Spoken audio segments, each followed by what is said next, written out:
movements, and it is good that they be welcomed as such.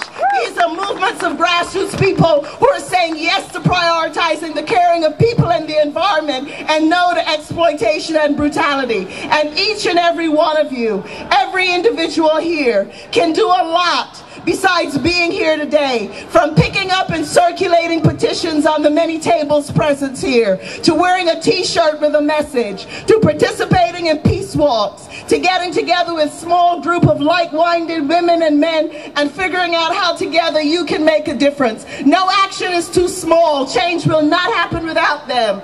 So let us keep our courage. Let us keep our faith. Let us not forget the leadership of those in the global south who have so little but nevertheless have managed and increasingly defeat the most powerful country in the world.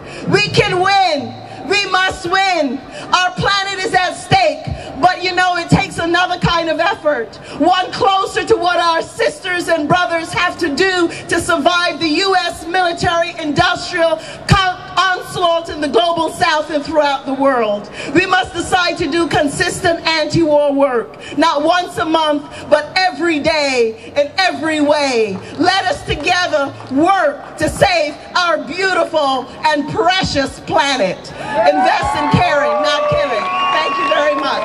All part of the people! All part of the people! All part of the people!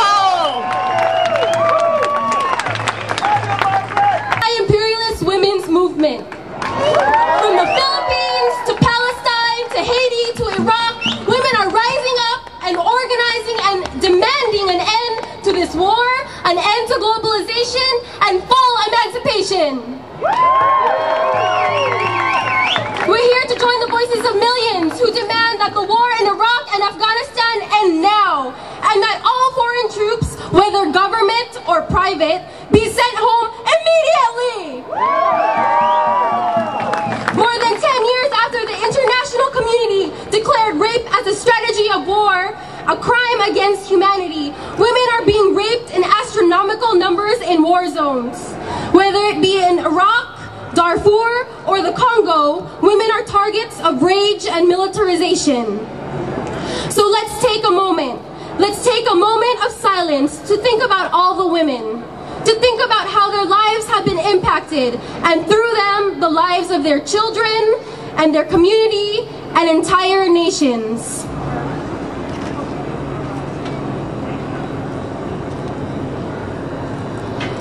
Sometimes you have to be quiet, because the news of war, torture, rape, and globalization can be so overwhelming. Did you know the majority of women who were forced to immigrate from their homelands, they're all women. Last year, 750,000 women were forced into work overseas from the Philippines. 95% of the 20,000 people sexually trafficked are women. 200,000 women have been raped in Darfur. A year ago, the U.S. government threatened to cut off military aid to the Philippines if the Philippine government didn't return a U.S. soldier who had been convicted of raping a Filipina back to U.S. custody.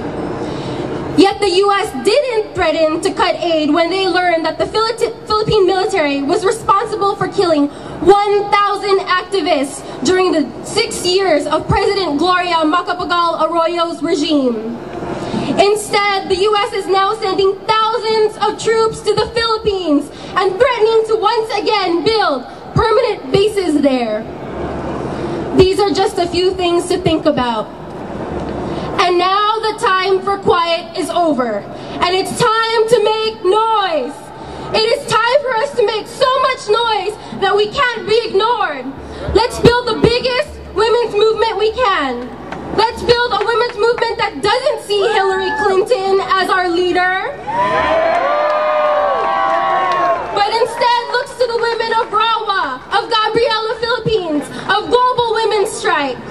Let's demand an end to the rapes, an end to violence against women, an end to trafficking, and yes, an end to war.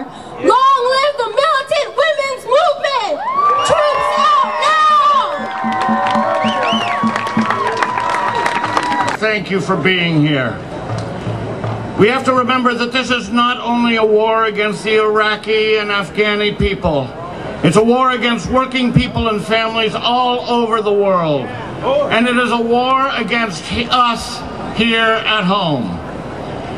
When immigrants and people of color are being pulled out of shelters from the fires in San Diego and deported or arrested for looting, this is looting of donated food and blankets, no less.